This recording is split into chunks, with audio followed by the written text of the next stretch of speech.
When you're raised on the real thing, the real smell of grass, the real taste of meat, the real chicken in the yard, the real potato, and the real basil and rosemary and hyssop in your backyard, when you're raised on the real thing, the real sap of maple from the bark in the tree, the real honey from a beehive, when you're raised on the real thing. Today, I noticed on an errand I had to run, they were putting in this beautiful grass. I mean, they were cutting and shaving and pripping and priming and prepping, and I bent over to touch it, and the guy looked at me with a smile on his face. He goes, "It's not real." And I'm like, "I know." I said, all of this work to put in fake grass. There must have been 6 landscapers to put in fake grass. You know, that earthy smell of olive oil, the grittiness of real wasabi or truffle, imitation, artificial. This could kill you. It doesn't matter. You all go for it. Flavored, it doesn't matter. Because you've lost the real taste of milk, the real taste of cheese, those little white crystallizations in Romano, Parmesan cheese. I'm not sure it's Romano. I think it's the other brand that's authentic. The olive oil blend or the real olive oil. When you're not raised on real food, butter, not margarine. When you're not raised on a real bean, on the real fat,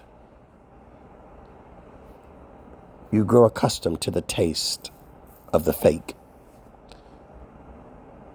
The natural, beautiful woman is rarely ever chased after, but the one with all of the accoutrements, all of the new condiments to her body, to her face, to her hair. What part of her is real? And now the men are not that different. Not that much different. What part of it is real? Faith in the garden, walking with God, with Adonai, real relationship.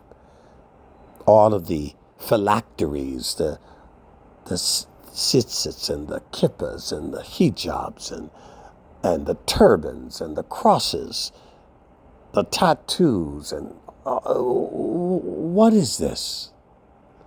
The religious makeup. You don't like the real. And when you ever meet anything real, something's wrong with it. It doesn't quite fit into your capitalistic, God is there for me to make money worldview. God is a genie in the bottle to grant my wishes. He's there to serve you rather than you serve him. The fake. And it's okay. The majority of the people want the fake. They want the fake pastries. They want the fake frosting. They want the fake relationships. They want the fake words even. Tell me what I want to hear. Tell me what I like. Imitation, aroma.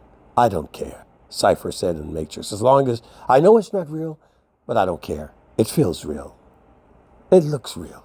And that's enough for me. You don't want real love. You don't want real correction. You don't want a real friend.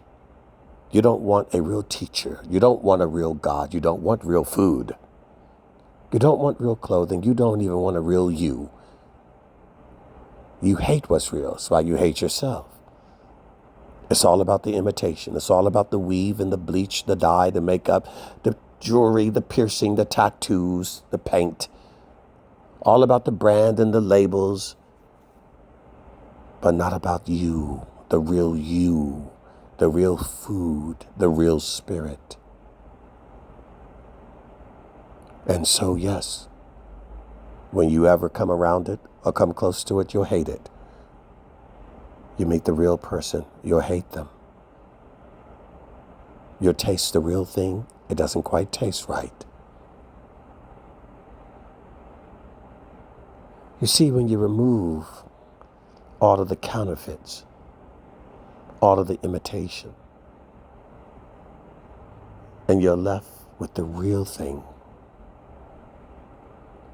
it may expose just how fake and counterfeit you are, if you're willing and if you're even able to see it or hear it, because you may be so far gone that it is the only processed thing that you crave and desire. So you'll kill a real friend, you'll deny a real God, and you'll avoid facing your real self